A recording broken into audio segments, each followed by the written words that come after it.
1978 අභිමානවත් නිදහසට සිය අභිමානය කරන්නේ ජාතික ශිෂ්‍ය බඩ බලකායයි.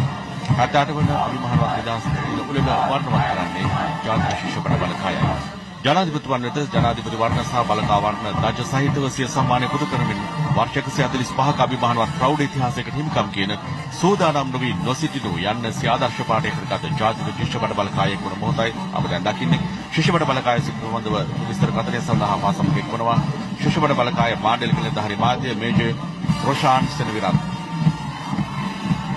ස්තුතියි සමින්ද. අද දින පළමු බාලක ඛණ්ඩයේ අනදීම මේජර් මොහන් සිරිවර්ධන විසින් සිදු කරනු ලබන ප්‍රෞಢ ඉතිහාසයක් ආඩම්බර විය හැකි වර්තමානයක් සහ පැහැදිලි අනාගතයකට උරුමකම් කියන බලකායේ උදාරතර මෙහෙය වෙනුවෙන් 2023 වසරේ ජනාධිපති වර්ණයන්ගෙන් පිරිනැමු ලැබුණා. ජනාධිපති වර්ණ රජයේ රැඟු ලබන්නේ කපිටන් ශාන්ත කුබලාතර, බලකා වර්ණ රජයේ රැඟු ලබන්නේ කපිටන් දලංච වණ්ඩා.